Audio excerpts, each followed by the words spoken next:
भिंड से हो? हाँ सर। बंदूक लाए हो सब? नहीं सर। नहीं। और सर इस पर एक बात बताना चाहूँगा कि इंटरव्यू में मेरे से पूछा था कि पान सिंह तोमर की स्टोरी के बारे में बताइए। अरे एक पीयर ग्रुप आपका बहुत अच्छा होना चाहिए। जैसे मैं सर दृष्टि आईएएस के मेंटरशिप प्रोग्राम का पार्ट था, लाइब्रेरी में बैठता था इनकी, तो उसमें एक बहुत अच्छा पीयर ग्रुप सब मेंस लिख रहे थे, वो मुझे मिले थे। मैंने एक बात सुनी है कि भगवान किसी की मेहनत रखते नहीं है, उसका पूरा फल देते हैं। तो अब मुझे वो एहसास हो रहा है उसका। अंधेरे हो लाख मगर अंधेरे तो अनंत नहीं, गिर जाना मेरा अंत नहीं, गिर जाना मेरा अंत नहीं। ये शुभम है, इनका रैंक है 291। ये हमारे इंटीग्रेटेड मेंटरशिप प्रोग्राम 2024 और बहुत सारे और QIP वगैरह के स्टूडेंट रहे हैं। एंथ्रोपोलॉजी इनका ऑप्शनल है। अटेम्प्ट कौन सा था आपका? फोर्थ था। मेंस का?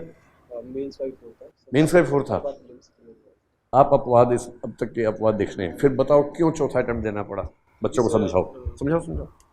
Hello everyone, my name is Shubham Kaurav और मैं भी भिंड जिले से आता हूँ। जैसे भिंड से हो? हाँ सर। बंदूक लाए हो सब? नहीं सर। नहीं।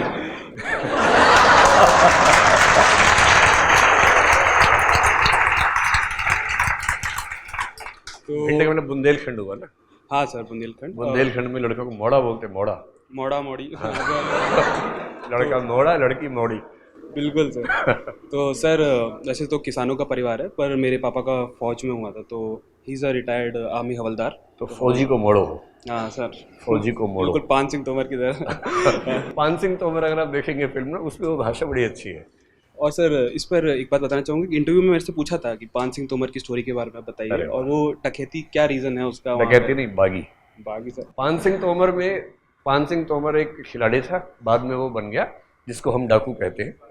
जब उससे किसी ने कहा तुम डाकू नहीं, बागी है। बागी। बिल्कुल सर। मैं अपना इंट्रोडक्शन दे दूंगा, थोड़ा हमारा बैकग्राउंड बता दूंगा। तो जैसे कि मैंने बताया कि मेरे पापा आर्मी हवलदार है, तो एक बैकग्राउंड था डिफेंस का हमेशा से।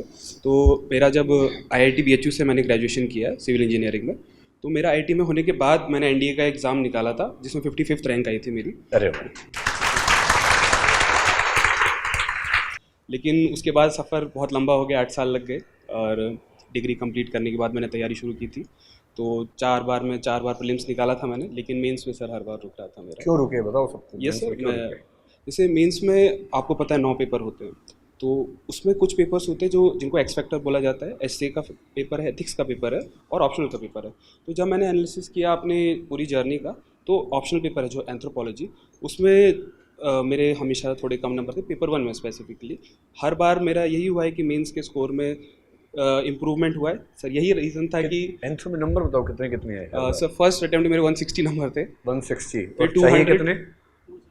275 कम से कम। एग्जैक्टली। फिर सर 200 हुए थे, फिर लास्ट अटेम्प्ट में 250 हुए थे, और इस बार मुझे लगता है 280 के करीब 280 हो गए होंगे। हाँ सर। इतना अच्छा रैंक आया तो होंगे जरूर। हाँ सर। और सर फिर ऐसे में मेरा काफ़ी फ्लक्चुएट हुआ है मार्क्स, 120 भी आए हैं, 95 भी आए हैं, फिर अब लगता है उसमें भी थोड़ा इंप्रूवमेंट हुआ होगा। तो ग्रेजुअली मैंने यही चीज़ नोटिस करी, जो एक्स फैक्टर्स हैं आपके मेंस की प्रिपरेशन में, उन पे आपका फोकस ज़्यादा होना चाहिए, है ना, क्योंकि आप उतना टाइम डेडिकेट करके GS में नहीं बढ़ा पाएंगे जितना आप ऑप्शनल या एसए या एथिक्स में बढ़ा सकते हैं। तो this was one learning from my side. दूसरा एक और मैं आपको बताना चाहूँगा कि एक पीयर ग्रुप आपका बहुत अच्छा होना चाहिए। जैसे मैं सर दृष्टि IAS के मेंटरशिप प्रोग्राम का पार्ट था, लाइब्रेरी में बैठता था इनकी, तो उसमें एक बहुत अच्छा पीयर ग्रुप सब मेंस लिख रहे थे, वो मुझे मिले थे, और हम साथ में रिवीजन करते थे, और आंसर राइटिंग हम एक दूसरे का भी चेक करके बताते थे कि क्या कमी है, क्योंकि हम एक दूसरे को बहुत अच्छे से जानते थे। स्ट्रेंथ्स वीकनेस हमको पता थी, और स्कोप ऑफ इम्प्रूवमेंट आपको सबसे बेस्ट जो जानता है वही बता पाएगा आपको। तो वो बहुत बढ़िया लगा था मेरे को कि एक पीयर ग्रुप मेरे को बहुत अच्छा मिल गया था। उसके बाद पहला मैंने इंटरव्यू इस बार दिया था, और मुझे PV स्वयं सर का बोर्ड मिला था। तो इंटरव्यू के बाहर निकलते ही मेरा मुंह लटक गया था। मुझे लग रहा था उतना अच्छा गया नहीं, बट और बाद में भी उम्मीद नहीं थी कि रिजल्ट भी इतना अच्छा आ जाएगा। मैं मंदिर के बाहर बैठा हुआ था। भगवान मैंने एक बात सुनी है कि भगवान किसी की मेहनत रखते नहीं है, उसका पूरा फल देते हैं। तो अब मुझे वो एहसास हो रहा है उसका। और सर एक जो लाइन मुझे बहुत अच्छी लगती है सर, कि अंधेरे हो लाख मगर अंधेरे तो अनंत नहीं, गिर जाना मेरा अंत नहीं, गिर जाना मेरा अंत नहीं। हर अटेम्प्ट में सर जब मेंस अटक रहा था, तो ऐसा है कि एक जैसे आपका प्रोग्रेशन होगा, प्रीलिम्स हुआ, मेंस हुआ, इंटरव्यू हुआ, हर बार नहीं हो रहा था वो प्रोग्रेशन, मेंस में रुक रहा था। तो ये लाइन थी कि हर बार मैं गिर रहा हूँ, पर अगले अटेम्प्ट की मैंने तैयारी कर ली थी कि मैं दूंगा। बहुत बढ़िया, थैंक यू सर, फिर से बधाई आपको, है।